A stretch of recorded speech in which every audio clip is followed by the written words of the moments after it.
jade Buddha in the world. And you can see his face is just on a black color jade. Right. Yeah, it's very perfect color. And the face of the right hand, that is a light color.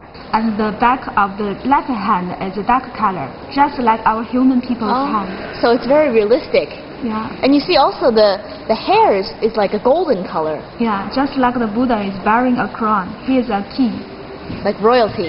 Yeah. Is there anything on the other side? Yeah, the Guanyin Bodhi ritual. Can we take a look at that? Okay. On one side of the jade is Sakyamuni, the founder of Buddhism, and the other side, Guanyin, the goddess of mercy. This jade has made a name for itself in the World Guinness for its size, brightness, and color. Now you can see this side is the goddess of mercy, and she is very famous in China. You can see the two black color jades. The upside we found a Chinese dragon, and on the bottom that is a phoenix. Up there. So what do they represent? Because in the ancient time in China, it means harmony. It will bring us happiness and luck. And the Guanyin's face is just a clear light green color jade. And what does that represent? Yeah, that means very pure and holy. All very symbolic. Yeah.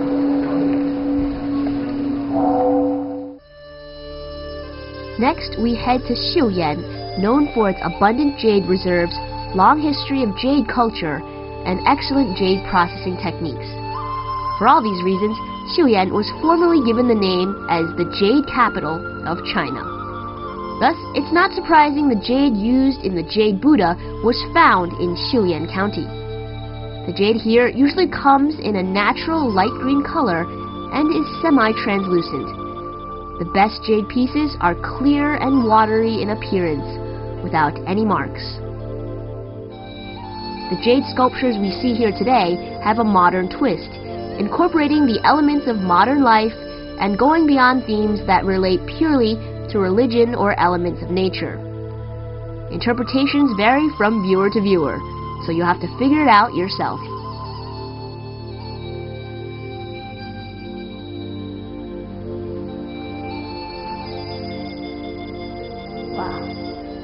Look at these magnificent jade pieces from Xiuyan. Actually, Xiuyan is known as the Jade Capital. Well, it's because jade here is the largest output and also the number of people involved in the jade business. There's 3 types of jade, of which there are 7 colors. Most prominent is this green that you find here. And another unique thing is when the designer designed how he would sculpt out this jade, he looked at the colors. Here you have red and green, and then he probably thought, well, it would be a good place to have leaves, foliage, and the yellow maybe for some bark, all from creativity and a little imagination.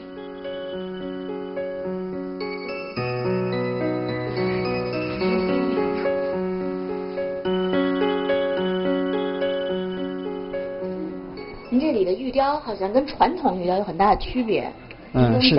是的，咱们从现在主要是说从现在的这个家居啊，因为做玉嘛，玉是讲究一种吉祥的东西，跟现在的家居呢要相适合。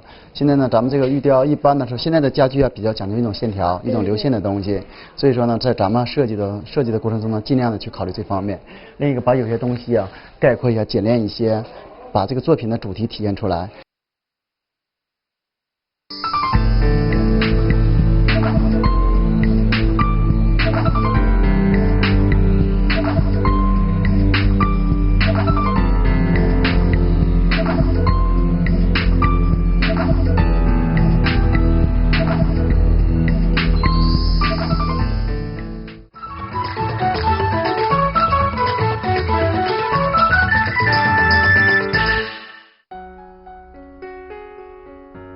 Xiuyan is also known for its special paper cut.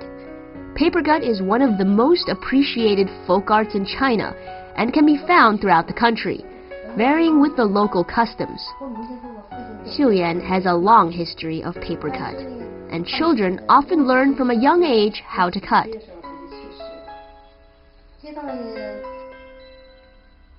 It's a tradition passed from generation to generation. Rich in historical and cultural heritage, it embodies the ancient Chinese art form and serves as a window into the lives of the local people.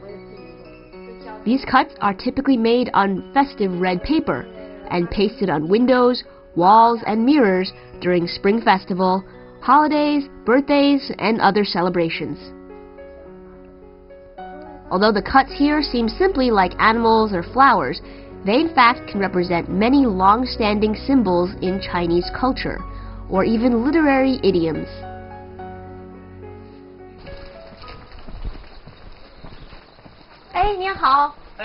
We also go on a typical house visit. Northeastern Chinese people are known for their hospitality and frank, warm personalities. Many households engage in farming, and so they're mostly self-sufficient. But besides busying themselves during the daytime, they also like to have a bit of fun at night. 所有的东西都在这里面了。这是影响了。这是什么？这是那个影卷，跟现在说其实是剧本。一般说俺们唱影时候就照这个剧本唱。哦，那你们一般都唱一个戏吗？还是唱很多不同的？这得看咱们时间长短。要有要求，要是唱会影那种式的，就是一般的一部书能唱10来天，10多天。所以每场演出其实需要很多场才能完成一。对，很多场完成一部书。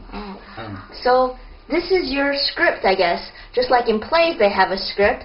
In this opera form, there's also a script that this artist here will sing for the shadow puppets. 那其他东西我看看呢？好。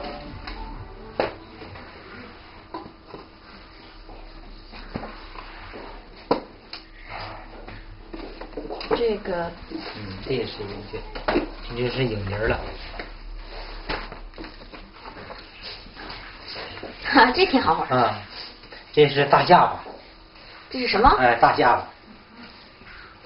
它是。属于丑角。那影戏属于丑角。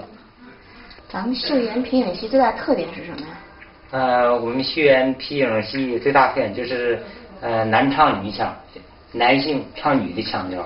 那您也唱过？唱过。那怎么个唱法？我给你学2句啊。菊花着山呀，郑军长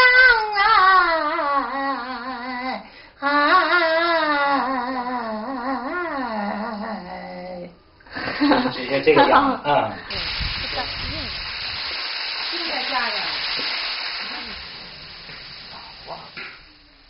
Local foods reflect the personality of the people, hot, hearty, and generous.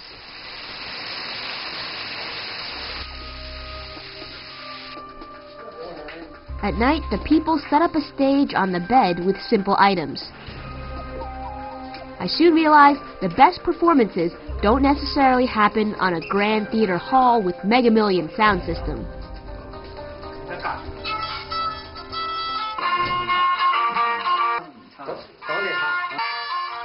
Shadow puppets are a traditional Chinese art form.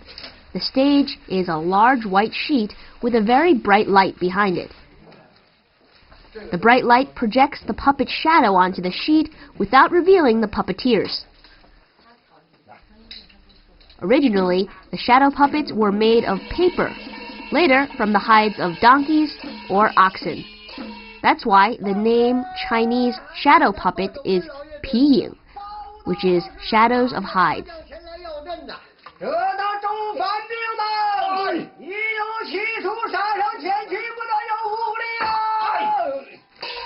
These moving characters depict the different personalities in literary classics or those typical personalities you'd find in real life. There are two types of shows: musicals that mostly focus on singing, and action-packed thrillers that emphasize fighting and movement. Shadow puppets are an art form that can be appreciated by all.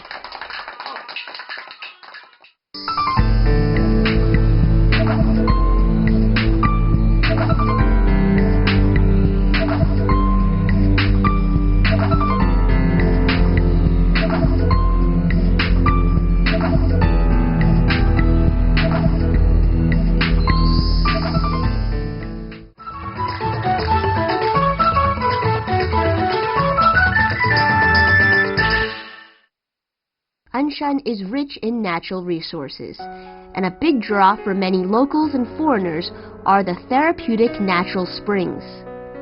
Tanggangzi Spring is located 15 kilometers south of the city proper, and it's one of the 4 biggest recuperation centers in China. The temperature of the water is 72 degrees Celsius and contains over 30 kinds of trace elements beneficial for one's health. The benefits of water healing have long been known by the Chinese, and the last Chinese emperor, Puyi, had a room especially for himself. It's even an option these days to reserve that very room. In the past, the spa was reserved solely for the use of officials, but today, it's opened up to the public. One natural resource you find here are the hot springs, like this one here.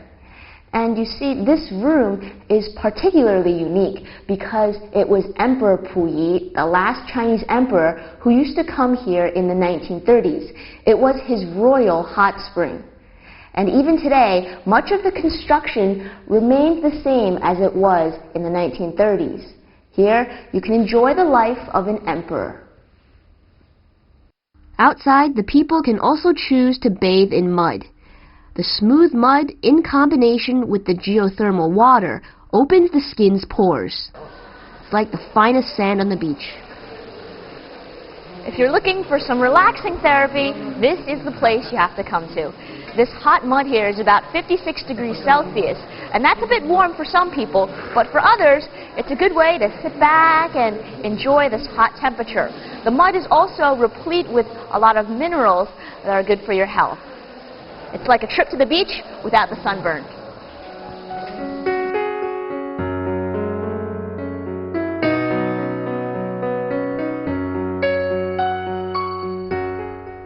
An'shan is a leisurely place where you can hang up your coat, take off your burdens, and relax. The city's soul whispers its tranquil story and hums its catchy tune.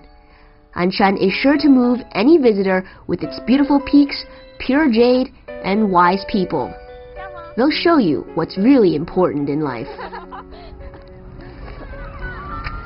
So that is the peaceful and tranquil city we are in today. Here the people are kind, friendly, and of course, hospitable. But maybe that's just the spirit of An'shan. I'm Yen, and see you next time on Travelogue.